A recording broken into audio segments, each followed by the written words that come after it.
Across numerous cases that we've done on KRA versus different taxpayers, I kept noticing the same pattern over and over again. And in most of these cases, where the taxpayer won, there was one thing that they had done right. And in every case where the taxpayer lost, there was still one thing that they had done wrong. And it was the same thing in all these cases. And there is one thing it was not.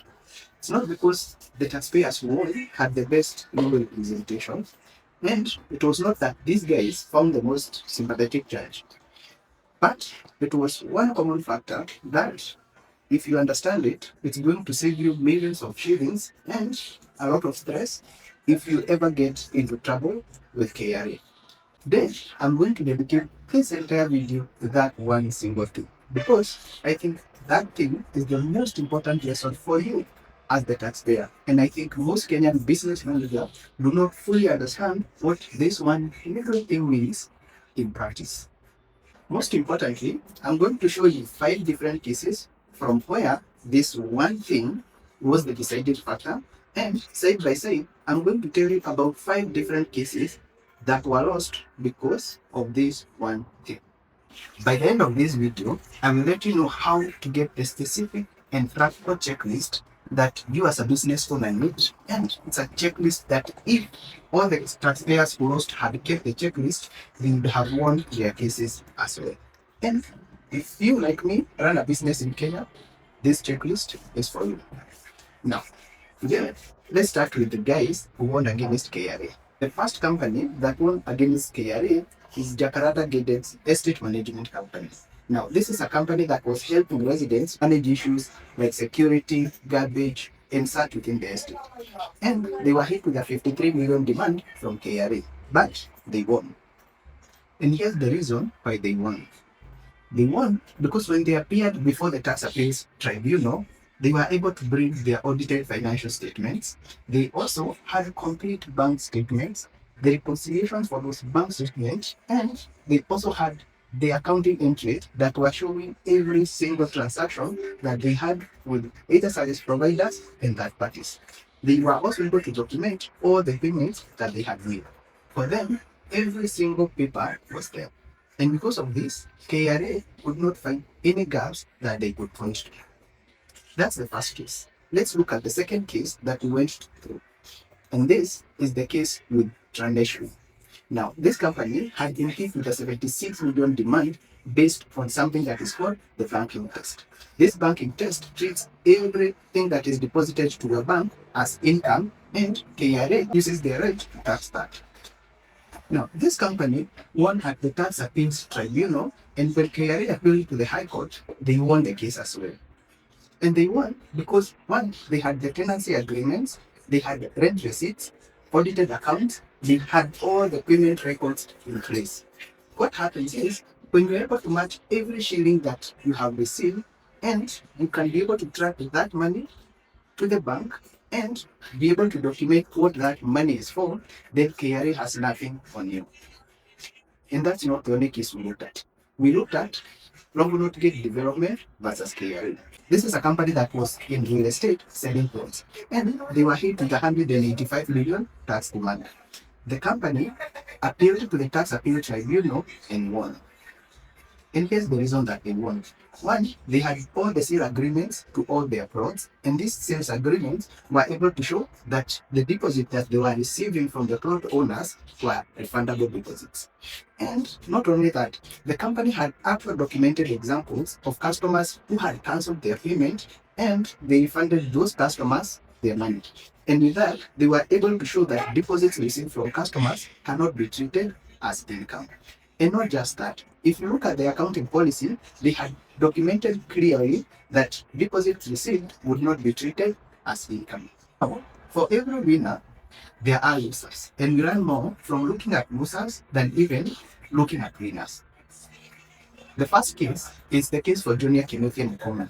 This is a nice old man who was facing 170 million demand on the rent that he had collected from his properties. He went to the tax appeals tribunals and lost. Okay, most of it. And he lost because, and this is one case that was very heartbreaking, and I hope you can listen to it. And here's why he lost. He lost because he paid his workers in cash. He never asked anyone for a receipt.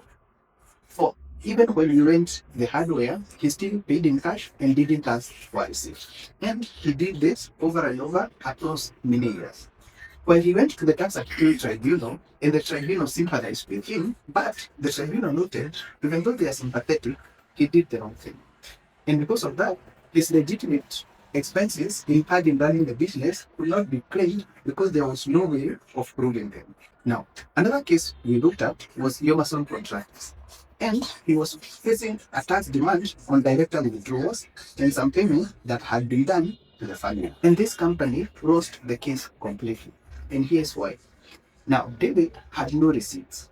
He didn't keep proper book of accounts. He had no affidavits for some of the payments to relatives, and he had not documented what the money he's giving to his family members was for.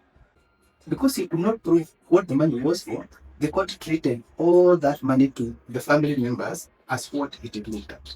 And it treated that as withdrawals by the director. The next case was the Next Gen Mall Management Company. And this case was no different. The mall was facing 119 million shillings demand. The company lost at the tax appeals tribunal. And they lost because critical documents were not produced at the right stage of the proceedings. And because these documents were not produced, the tribunal found a lot of gaps in the evidence that the company produced, and there was no way of filling those gaps without the documents. The High Court, after the company appealed, found that the tribunal had overlooked some of the documents that had been submitted, but the point remains, the document problem that drove the case into a multi-year dispute with KRA across the tax appeals tribunals to the High Court could have been avoided. Did you listen to the tire and carpet center case? In this one, the company lost interest that they had deducted on an overdraft facility that they had received from INM Bank. And they lost that right to that interest because when the judge asked for a bank statement showing that they had cash reserves separate from the overdraft account, they couldn't even provide a single piece of evidence that would have supported their argument that the money they had put into a lawyer came from their own money rather than coming from the overdraft facility. When requested to support it, they could not produce a single document supporting that. And because of that, the judge wrote that nothing would have been easier than to provide that bank statement showing availability of funds. And the company did not provide it because they could not. They didn't have it anyway. And even worse is the case for Rama Homes. The company lost a potentially strong case on off-plan deposits because the tribunal realized that some of the documents were not provided. And this is what had happened. The company had asked KRA for an extension to provide additional document, but when that deadline reached, they didn't provide those documents. Now, that one missed deadline invalidated their objections to KRA and it killed the entire appeal even before the appeal started. What does this mean for you as a taxpayer? Let me give you the documentation checklist that all these winning cases had kept. And make sure you create this checklist, keep it, and review it against your own record and start doing that from as early as today. Now, for landlords and property owners, first, make sure you are keeping all tenancy agreements for every tenant who is with you. And make sure these are signed and have a date on them. Second, rent receipts need to be kept for every payment received. Third, make sure you have bank statements that is showing the rent that is being deposited separate from your own bank account. Fourth, bank reconciliation should be done matching all the deposits from the tenants and the amount they are providing. And fifth, make sure you are issuing receipts for every repair and maintenance that you are doing. And don't stop there. If you're making any payment, make sure you are documenting all the payment made to external parties. Make sure you are keeping payroll records for every employee that you have. And as you do that, distinguish security deposits from rental income. Security deposits, you don't pay income on that. Also, make sure you are keeping records. If you're making any sales, make sure you are keeping all those records and issue items invoices for all the expenses. Make sure every service provider is giving you items receipts. For developers, For you to be on the right side with KRA, here's what you need to do. Make sure you have sale agreements that are showing that all deposits made are refundable or not. Then, if you ever make any refunds, make sure you are documenting that to be able to prove deposits are refundable. Keep the right financial statements showing all deposits as liabilities, not income. And make sure your policy shows this